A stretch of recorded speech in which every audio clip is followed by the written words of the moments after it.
اور جب کہ ہم نے یعنی اللہ تعالیٰ نے ابراہیم علیہ السلام کو خانہ کعبہ کی جگہ بتلا دی،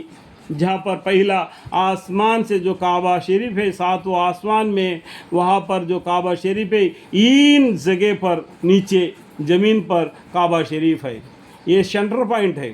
پورا دنیا کا، اس لیے ہم کعبہ شریف کے طرف منہ کر کے نماز پڑھتے ہیں، یہ سینٹر پوائنٹ ہے، ہم پورا جدھر بھی ہوگا وہ کعبہ کی طرف منہ کر کے نماز پڑھے گا، تو جتنا بھی لوگ دنیا میں ہیں سبھی کا چہرہ ایک طرف کو ہو جائے گا، کیونکہ وہ سینٹر پوائنٹ ہے۔ جب ہم کعبہ شریف کو جاتے ہیں تو چاروں طرف بھی ہم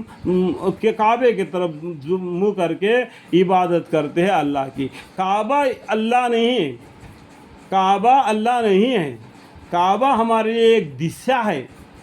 ہم سب مل کر ایک راستہ طے کر لیں۔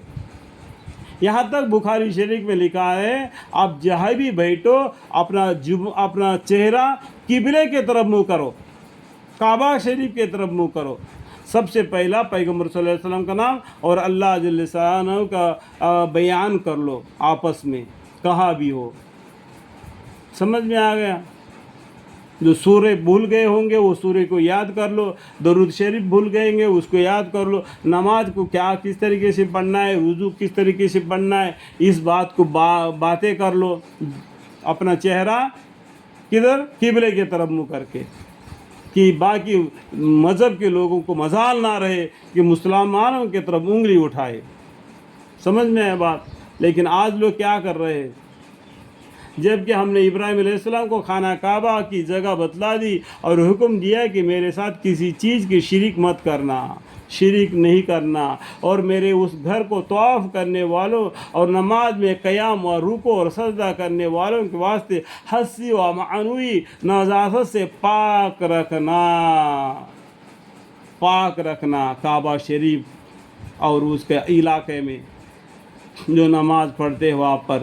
دور دراز سے آ کے وہاں کے رہنے والے بھی۔ اور ابراہیم علیہ السلام سے بھی یہ بھی کہا گیا کہ لوگوں میں حج کی فرض ہونے کا اعلان کر دو، جس سے کہ لوگ تمہارے پاس حج کو چلے آویں گے،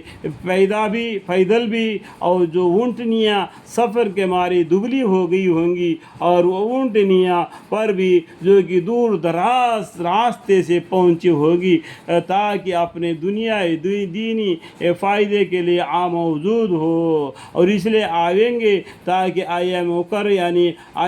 قربانی میں ان محسوس چوپائیوں پر جھبا کے وقت اللہ کا نام لے، یعنی بسم اللہ اللہ اکبر کہے، جو اللہ تعالیٰ نے ان کو عطا کی ہے۔ جو جانور کو ذبح کرتے ہیں وہ پر قربانی دیتے ہیں، سر منڈاتے ہیں، تو اس کو جو جانور کو ذبح کرتے ہیں تو اس کے اوپر بسم اللہ اللہ اکبر کر کے اس کو ذبح کر دینا، وہ حلال کر دینا، وہ حصہ ان کو بھی بتا دیا جائے گا کہ آپ کی قربانی قبول کی ہو گئی تو آپ سر منڈائیے، اس کے بعد میں سر منڈانا ہے۔ حج کو جب جائیں گے تو آپ کو حج کا ارکان ہے یہاں پر ہی آپ کو بتلا دیا جائے گا، اور قرآن کریم میں بھی حج کے بارے میں بتلایا ہے، اور فضائل اعمال میں بھی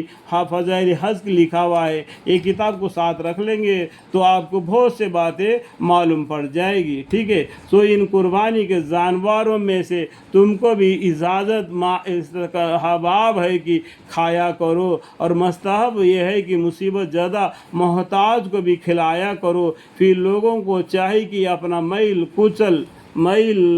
کچل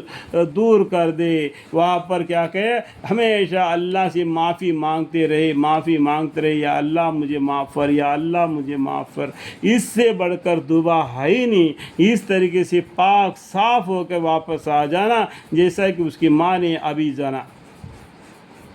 تو دنیا میں وہ حج سے واپس آ گئے تو اس طریقے سے رہنا جس طریقے سے ان کو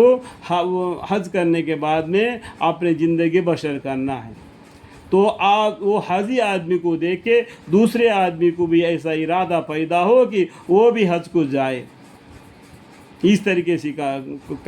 حج ادا کر کے باقی دنیا کی زندگی بچی ہوئی پورا کر دینا۔ میں کوئی مثال دینا نہیں چاہتا ہوں، ٹھیک ہے، اور اپنے واجبات کو پورا کرے، اور ان ایام معلومات میں اس مامون گھر یعنی خانہ کعبہ کا طواف کرے۔ یہ بات تو ہو چکی۔ اور جو شخص اللہ تعالیٰ کا محترم احکام کی واقفت کرے گا تو یہ واقفت کرنا اس کے حق میں اس کے رب کے نزدیک بہتر ہے۔ یعنی یہاں پر 5 نمبر 6 نمبر 7 نمبر فائدہ لکھا ہوا ہے، بات وہاں پر دبی ہوئی بات لکھی ہوئی ہے۔ اللہ کے حکام کو پورا کرنا یہ بہترین طریقہ ہے،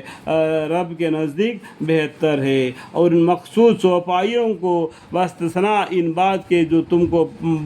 پڑھ کر سنائے گئے ہیں تمہارے لیے حلال کر دی گئی ہے۔ جو چیزیں حلال ہے، جو کون سا چیزیں حرام ہے، تو اس لیے پہلے آپ کو بتلایا گیا ہے، یعنی اور بھی جگہ پر بتلایا گیا ہے۔ ان کو پڑھنے سے آپ کو معلوم پڑ جائے گا کہ کون سا چیز حرام ہے، کون سا چیز حلال ہے، اس کو کھا لینا۔ تو تم لوگ گندگی سے یعنی بتوں سے بالکل کنارہ کشی رہو، اور